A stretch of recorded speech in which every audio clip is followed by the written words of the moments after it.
സർക്കാരെ പറയൂ സതീശ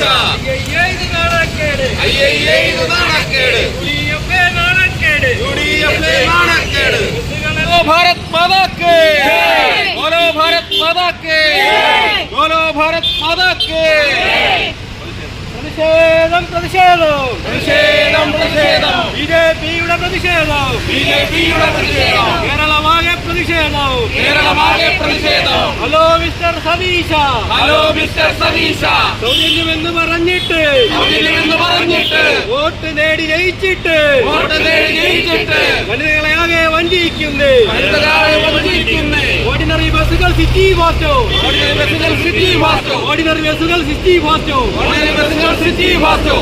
പറയൂ സർക്കാരെ പറയൂ സതീശ കൊണ്ട് പ്രത്യേകിച്ച് യാതൊരു നേട്ടവും ഉണ്ടാവുന്നില്ല എന്നുള്ളതാണ് യാഥാർത്ഥ്യം.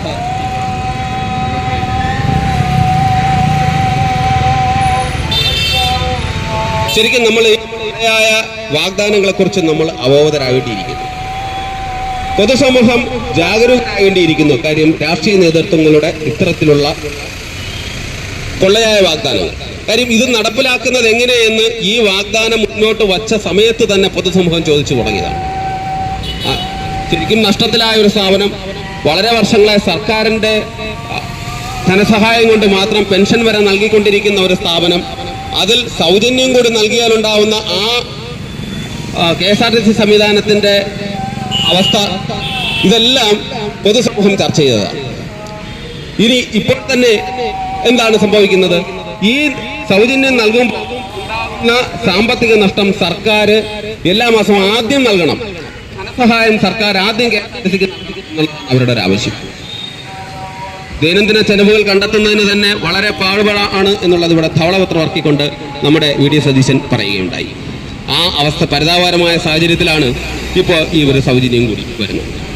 എന്തായാലും നിങ്ങൾ പറഞ്ഞു, പക്ഷേ അതിനെ ക്രിയാത്മകമായി നടപ്പിലാക്കാനുള്ള ആർജവം കൂടി സർക്കാർ കാണിക്കേണ്ടിയിരിക്കുന്നു.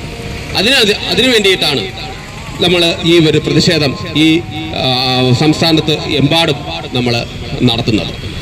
ശരിക്കും നിങ്ങൾ പ്രകടനത്തിൽ പറഞ്ഞു, നിങ്ങൾ അധികാരത്തിൽ വന്നു കഴിഞ്ഞാൽ എന്നുള്ള നിലയിൽ വലിയ രീതിയിലുള്ള ഒരു വാഗ്ദാനമായിരുന്നു സ്ത്രീകൾക്ക് സൗജന്യ യാത്ര എന്നുള്ളത്. പക്ഷേ നാട്ടിലെ സ്ത്രീകളെ മുഴുവൻ പറ്റിച്ചുകൊണ്ട് വഞ്ചിച്ചുകൊണ്ട് ആദ്യത്തെ വാഗ്ദാനം തന്നെ UDF സർക്കാർ ഇവിടെ മറന്നിരിക്കുകയാണ്. ഇപ്പോ രാത്രി ഇരുട്ടിൽ ഓരോ ബസ്സുകളുടെയും പേരുകൾ മാറ്റി ഒട്ടിക്കുകയാണ്.